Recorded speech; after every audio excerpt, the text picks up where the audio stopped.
Oke, yang pertama saya akan mengedukasikan tentang pengertian tayamum dalam Islam.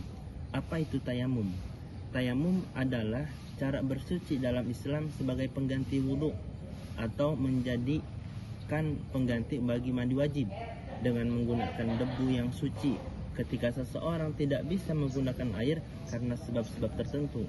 Ada pun yang bisa menjadi penyebab kapan kita boleh bertayamum. Yang pertama, tidak adanya air di sekitar kita. Yang kedua, tidak boleh memakai air karena khawatir akan menjadi suatu penyakit atau karena sakit yang bisa memperparah suatu penyakit tersebut.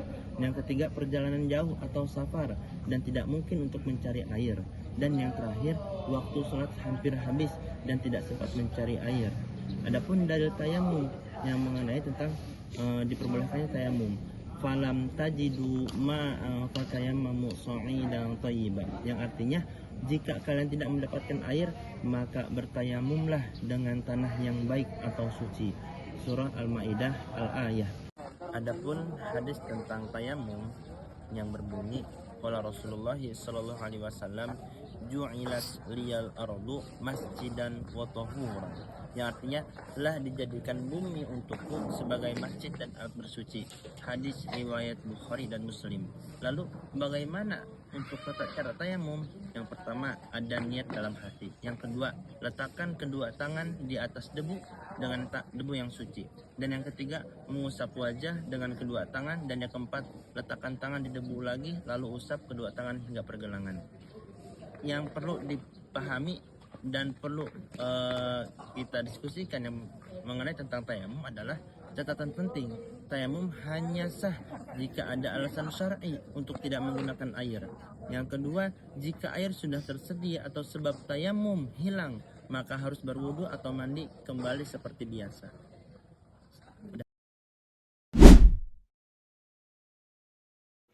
Assalamualaikum warahmatullahi wabarakatuh. Perkenalkan, nama saya Yahya Ahmad Khairuddin. Di sini saya akan menjelaskan tentang syarat-syarat tayamum. Dalam kitab Safinatul Najah, syarat tayamum itu ada 10. Yang pertama itu adalah kita harus bertayamum dengan menggunakan debu, tidak boleh dengan hal yang lainnya. Jadi misalkan contohnya kita tidak boleh bertayamum dengan menggunakan pasir karena itu tayamumnya tidak sah. Kemudian syarat tayamum yang kedua yaitu harus menggunakan debu yang suci dan murni. Jadi debunya itu harus suci dan murni. Tidak boleh debu itu tercampur dengan najis. Kemudian syarat yang ketiga yaitu debunya itu tidak boleh debu yang mustakmal atau bekas untuk membersihkan atau menghilangkan hadas. Contohnya misalkan debu yang sudah kita pakai sebelumnya untuk bertayamum, maka nanti tidak boleh kita gunakan juga. Kemudian syarat yang keempat yaitu debunya itu tidak boleh bercampur dengan hal-hal lain yang dapat mengubah sifat asli dari debu tersebut. Misalkan contohnya debu itu bercampur dengan tepung yang akan merubah sifat dari debu-debu tersebut. Nah, maka nanti tayamum jadi biasa. Kemudian syarat yang kelima yaitu kita harus berniat atau menyengaja untuk bersuci menggunakan debu atau tayamum. Dan syarat yang keenam yaitu kita harus mengusap wajah dan tangan itu dengan 2 kali pukulan. Dengan 2 kali kita mengambil debu. Tidak boleh dengan 1 kali untuk kedua pukul, karena itu nanti tidak sah. Kemudian syarat yang ketujuh yaitu kita harus menghilangkan najis terlebih dahulu dalam tubuh kita sebelum kita itu bertayamum. Kalau misalkan masih ada najis dan tidak bertayamum, maka nanti sholat kita tidak sah. Kemudian syarat yang ke-8 yaitu harus sudah masuknya waktu, sudah masuk waktu sholat. Karena kalau misalkan kita ingin tayamum sama pada waktu zuhur, maka harus sudah pasti sudah masuk waktu zuhur baru kita boleh bertayamum. Kemudian syarat yang ke-9 yaitu kita harus menentukan arah kiblat sebelum bertayamum. Jadi sebelum bertayamum kita harus menentukan di mana kiblat kita berada. Dan syarat yang terakhir yaitu tayamum itu hanya boleh untuk satu fardu. Jadi hanya boleh untuk satu fardu. Misalkan kita ingin bertayamum untuk sholat zuhur, meskipun kita belum batal hingga sholat asar, tapi tayamumnya tidak sah karena tayamum itu hanya sah untuk satu kefarduan saja. Namun jika untuk sunnah, maka itu bisa boleh untuk beberapa sunnah. Itulah 10 syarat tayamum tadi dalam keterangan kitab Safinatul Najah. Oke, sekian penjelasan dari saya. Terima kasih.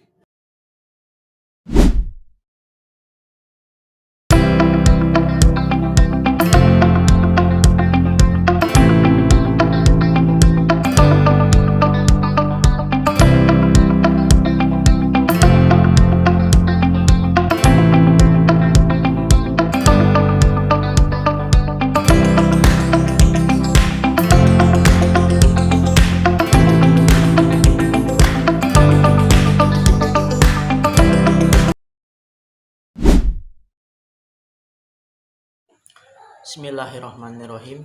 Assalamualaikum warahmatullahi wabarakatuh. Di sini saya akan menjelaskan beberapa hal yang dapat menyebabkan batalnya tayamum.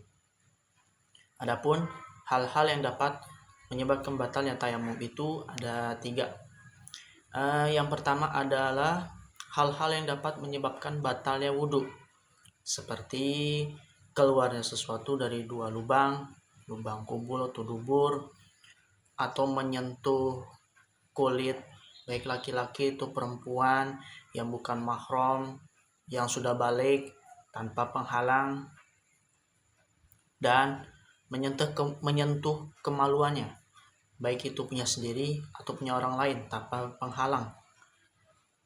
Dan juga tidur terlelap. Tidurnya ini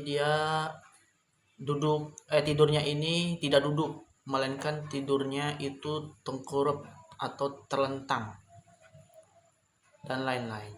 Nah, dari hal-hal yang dapat menyebabkan batalnya wudhu itu otomatis bisa menyebabkan batalnya tayamum juga, karena tayamum itu sebagai pengganti dari wudhu.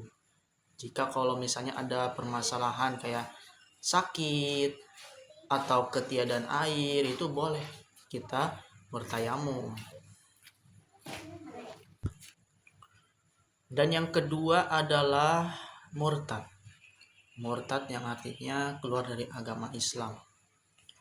Murtad baik itu dari perkataan atau perbuatan kita yang dilakukan sengaja atau tidak sengaja yang menyebabkan kita keluar dari agama Islam, walaupun itu hanya sebentar. Nah, itu bisa menyebabkan batalnya tayamum. Ini menurut sebagian ulama, pendapat ini sahih karena tayamum ini dia sifatnya hanya pengganti wudhu, dan hukumnya dan tidak ada hukum keringanan bagi orang yang murtad tersebut. Dia tetap batal kalau misalnya orang yang murtad, orang yang tayamum lalu dia murtad, itu batal. Dan yang ketiga adalah menemukan adanya air, baik itu sebelum sholat atau sedang melaksanakan sholat. Menemukan air, misalnya kita sudah mencari-cari air gitu, kita misalnya daerah kita gersang, kemarau panjang, tidak ada air, sulit mencarikan air gitu.